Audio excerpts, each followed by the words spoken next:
Hello, I'm Michael Wilson, producer of the James Bond films. This featurette was produced in 1994, before we even began production on Goldeneye. We made it to get cinema owners excited about the film. We've had to make some alterations in the original because of licensing issues. In those places, we've substituted behind-the-scenes footage that was shot after the featurette was completed. Nevertheless, we think it gives an interesting view of the film before the cameras even started rolling. Tucked away in the lush countryside to the north of London lies a still, silent patch of land. Beyond avenues of apple trees stands an empty, former Rolls-Royce factory and now deserted airport. Once the skies above these runways were filled with the buzz of Mosquito fighters heading off into battle. With well over 1 million square feet of floor space, it is the largest covered factory area in the world. In a few weeks, 600 highly skilled technicians will be working here again, for these mothballed buildings are about to spring to life once more as an extraordinary new tenant moves in. His name is Bond, James Bond.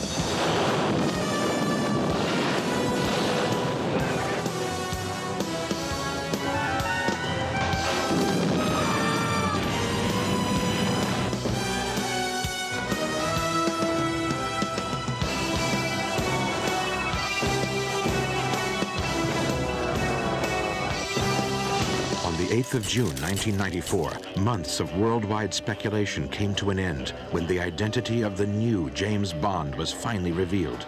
250 media folk, including 60 photographers and a wall of television cameras, were present for the final countdown.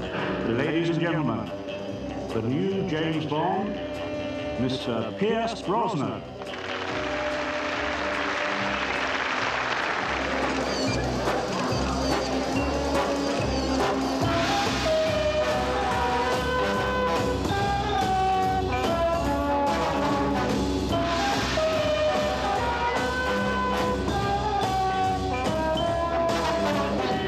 The great thing about Brosnan is that he will certainly carry on the tradition of humour.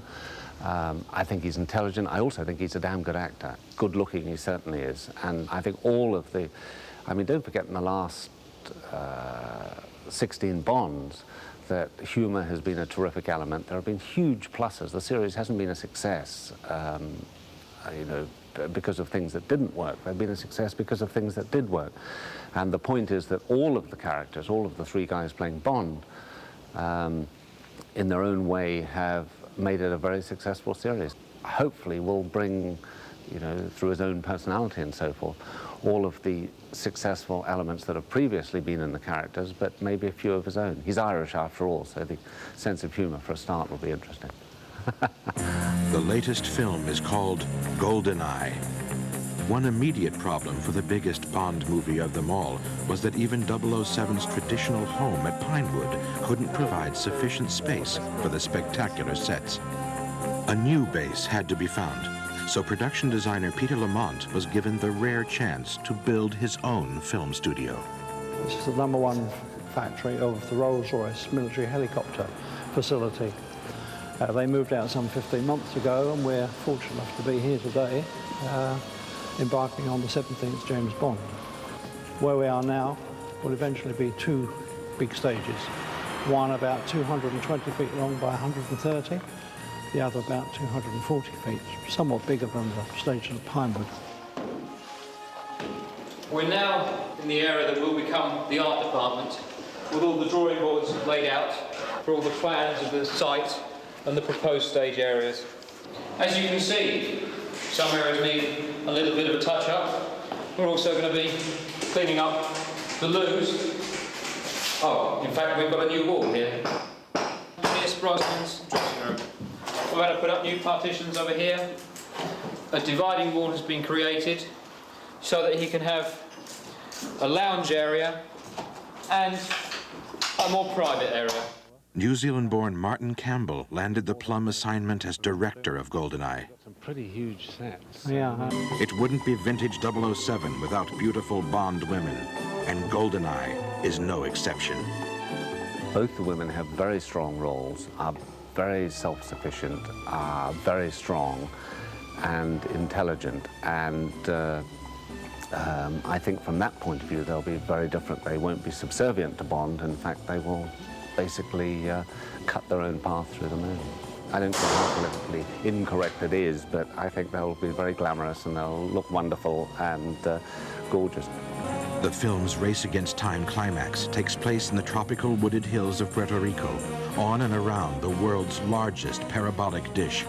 This massive radio telescope is currently used in the search for signs of alien intelligence in distant galaxies.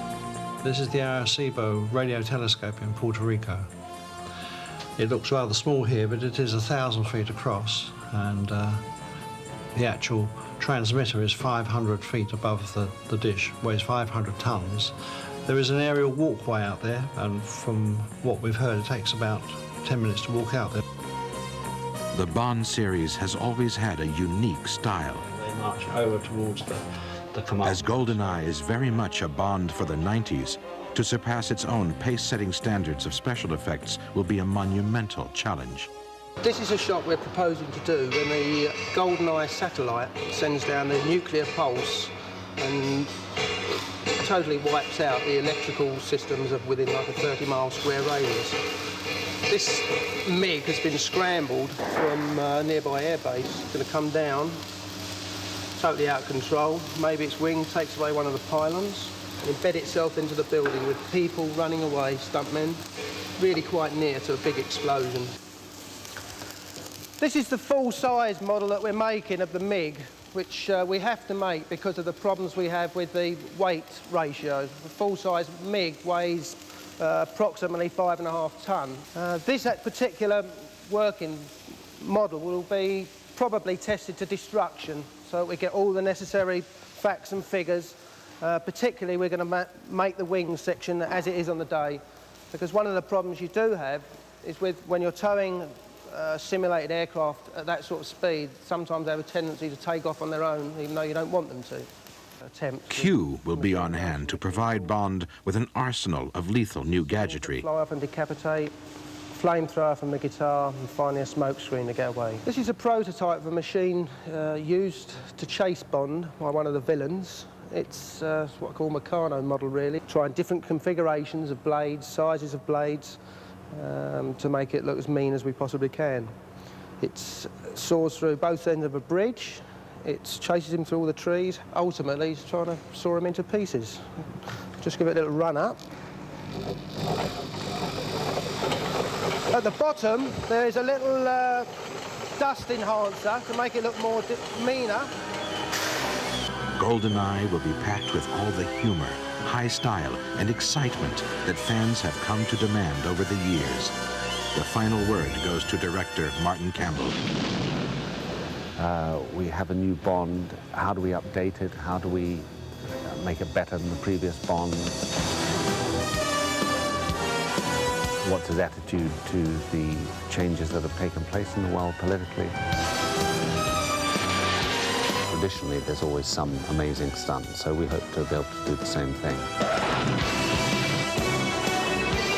I think the thing to do is to tell a damn good story, make the effects as terrific as you can, related to that story, and go from there.